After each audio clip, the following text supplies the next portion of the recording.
I am in charge of providing props and pieces for the set, so we can have a beautiful background for our dancers. It started because I was having a conversation with Mr. Bose on really what are the appropriate flowers to have on set. Since we're only doing the second act, the flowers are very specific and they Hmm. do really help tell the story. So in the first act of Giselle, it's all about the daisies. And there's the famous moment in the story where she does the he loves me not scene. It's all about purity and innocence and youth. Of course, in the second act, all of that is gone. Yeah. And we see only white flowers throughout the ballet, really. But in the second act, we switch to flowers that are either generally lilies or white roses, which symbolize purity, commitment, love, innocence. Some productions will use lilies. Sometimes I have seen white roses used. Obviously, roses often symbolize love, which Hmm. lilies do also, but lilies are particularly used in funerary arrangements. So that's the direction that most productions go with. Giselle was first produced on the stage in 1841 in Paris. This is a Victorian era production.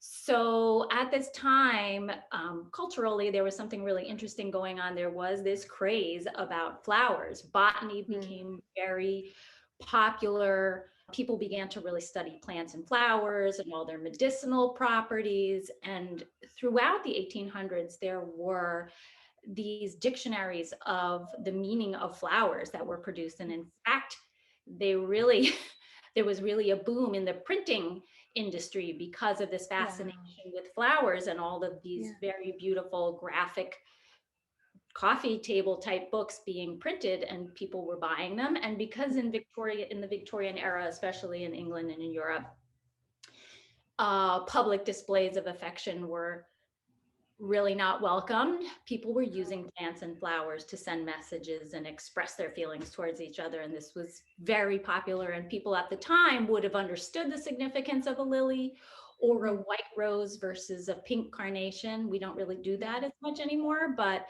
this was a very, very popular thing in Europe and in the United States throughout the 1800s.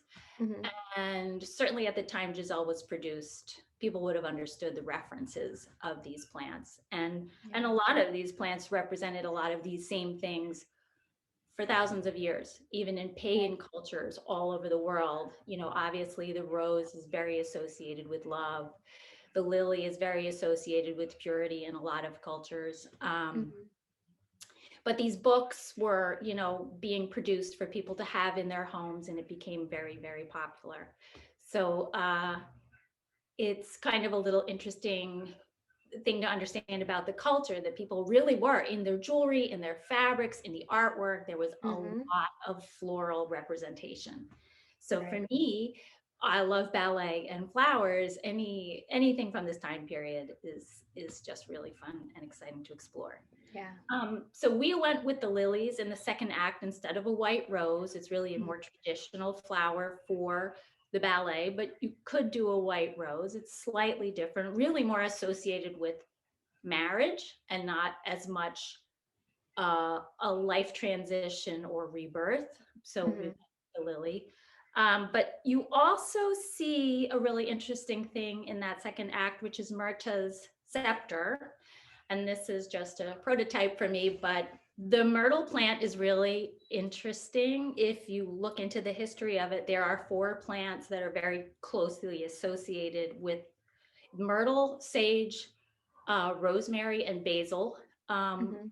Throughout human history have been used for medicinal purposes, but also in a lot of religious rites and often Mhm. rites of passage and religious Mhm. ceremonies. So because these plants are all they're very fragrant and they all have very potent medicinal properties, but they are also all believed to possess the property of being able to ward off evil spirits, Mhm. which is a pretty powerful thing. And for me, I thought it was really interesting that Myrta carries a scepter that represents love because myrtle does represent love. It was often seen in Victorian wedding bouquets, but it Mm. also meant to ward off evil spirits. So it's kind of interesting to consider who's warding off the evil spirit. Is she Mm-hmm.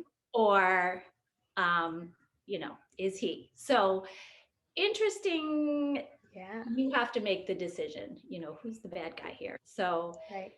she has this scepter.